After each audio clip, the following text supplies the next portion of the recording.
French President Nicolas Sarkozy's fragile government is facing another controversy, trying to push through a long-awaited pension reform bill.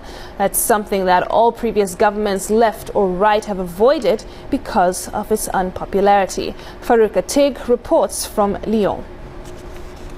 The Council of Ministers will examine the reform plan before the final debate at the National Assembly at the beginning of September. Although the reform is badly needed in France, it stirs up quite a dissent among its population. Protests were held, such as the one on June 24th. More than 2 million people participated. Union leaders have called for another strike and protests on September 7th. A recent survey showed that 66% of the French find the reform unacceptable. When we come to a certain age, we are no longer able to work, we don't have the same reflexes, we no longer have the same vitality, so we just want to relax. Today we have no choice but to work more and longer, and so we will have to work even harder than we do now.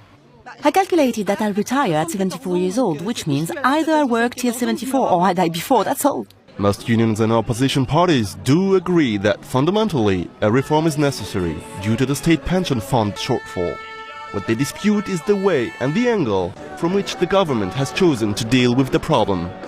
We realize that the French reform, because it stops in 2018, is much more constraining, more heavy for the taxpayer and the citizen than in Germany or in Spain. Their reforms are ongoing, as opposed to the French one, which stops in 2018. Afterwards, we have no idea how to continue financing the retirements. Among the 20 or so measures announced, the main one concerns the legal age of retirement.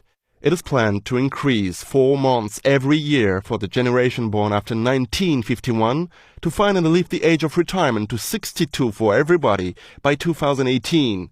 The government justifies this measure because of aging population and the increase of life expectancy. The legal age of retirement must be put back at 65 years old. It's the only realistic solution. But as in France, we are in a system where people are scared of change, that is stamped with truth and reality, we do nothing.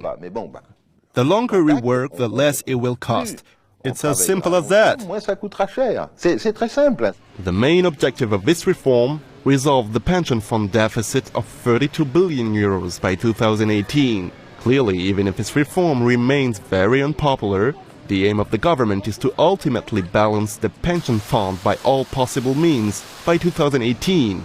To reach that point, unemployment would have to drop from 10% to the optimistic figure of 4.5% by 2020, a result unseen in over 30 years. Farouk Atig, CCTV, Lyon, France.